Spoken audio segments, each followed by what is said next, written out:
You're working 9 to 5, you're earning some money, but how do you find the time to invest in property? That's what I'm going to be covering in today's video.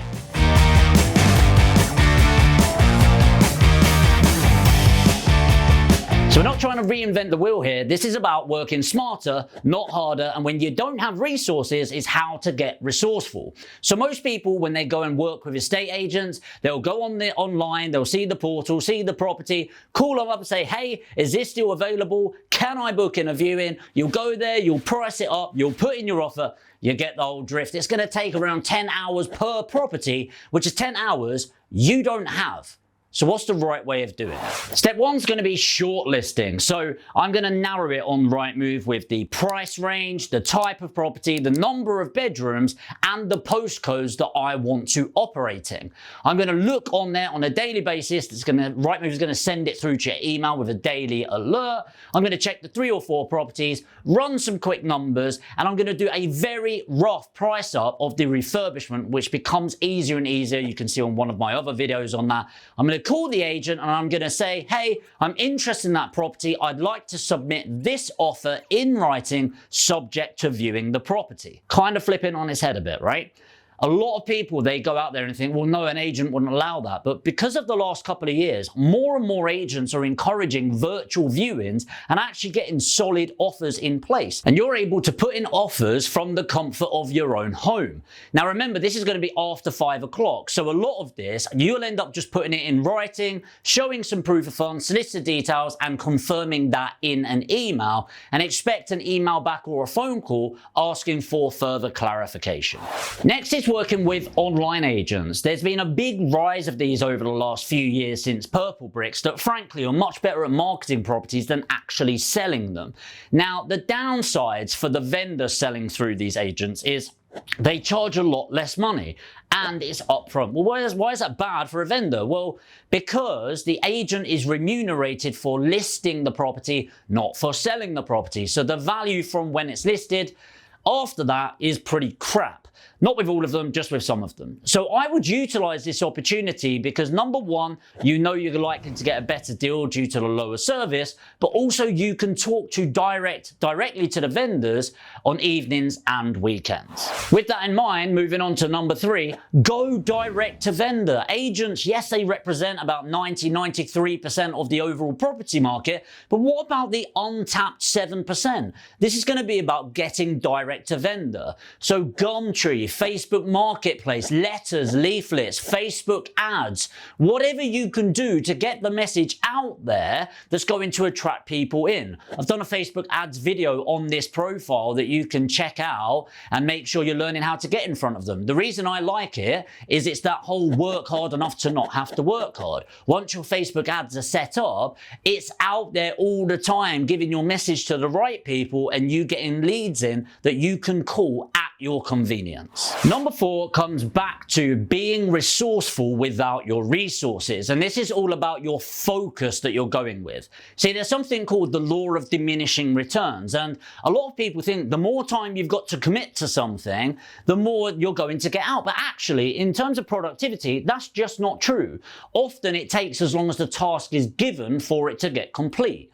So the fact that you're working evenings and weekends just isn't a big deal. And what you need to focus on are your KRAs, your key result areas. Your key result areas are going to be your highest value tasks, and you need to take out all of the superfluous junk out there. So we wake up in the mornings, what's the first thing we do? Jump on our emails. No, there is no such thing as a high urgency email because somebody would ring you, right? So focus on the thing that matters right now. So for example, it could be money and marketing. So all of your time that you've got available should be spent putting in offers to vendors or estate agents and talking to investors to raise more money, because ultimately that's what property is. Property on one side, money on the other, and introducing you to.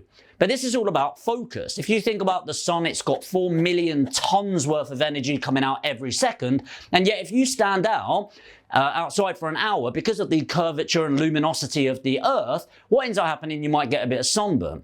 And yet, if you think about a laser that is put on your skin, it's 7.5 pounds of energy per second, 15 meters away, that would still burn your arm and start singeing it. Well, how can that be true with so much less energy? And it's because of one word: focus. Follow one course until successful. Focus on the offers and focus on raising the funds. Number 6 is understanding that you don't need to go from one extreme to the other. I've never really understood this. It's like the big reveal that you want to do. I spoke the other day about a guy called Sam at my school. If you're watching this, Sam, you know it's you.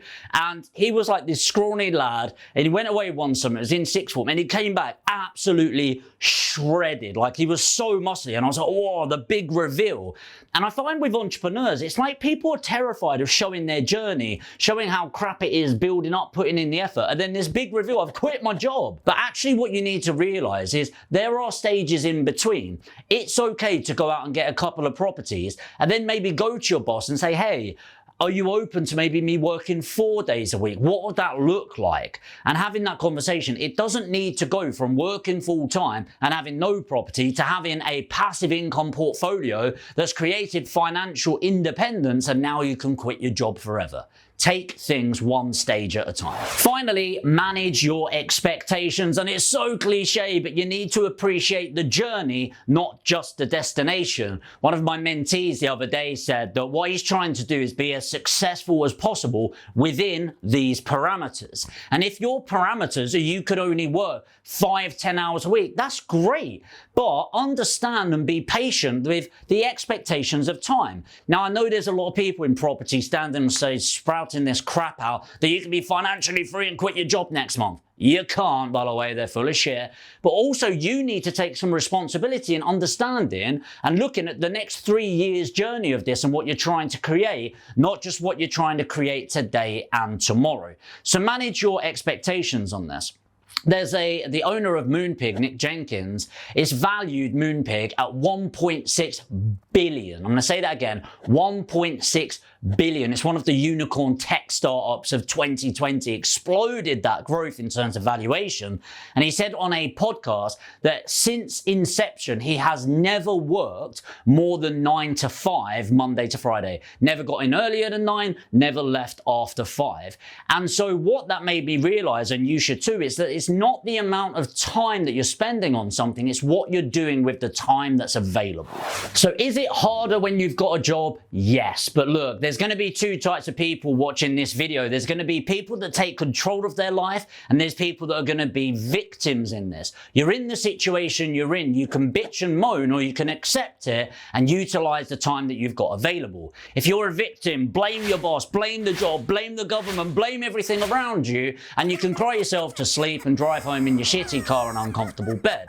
Or you can take ownership of the situation and go, okay, here's the situation I'm in. What am I going to do with the hours and the resources available to me? You can take control of your life, and sure, it might take a bit longer, but I promise you that control and validation of moving forward is really going to help you grow exponentially over the next 3 to 5 years and beyond. So I think these tips and tricks go with whatever angle you're coming from, whether it's a job, maybe you've got a kid, maybe you've got family, a relationship that you're balancing in this, but really these tools are there for you to utilize and apply to yourself for you to go out there. As I said, it is going to be difficult, but nothing in life was free or easy. But what I'm interested in is, what do you do to balance? So I imagine most of you watching this, you're balancing a job, family, career, whatever it is. How do you manage your time effectively? Let me know in the comments. Anything that can add value to each other in a collaborative way is going to be good for all of us. And if you got value from this video, make sure to destroy the like button, hit the subscribe and the notification bell, and of course I will see you in the upcoming video.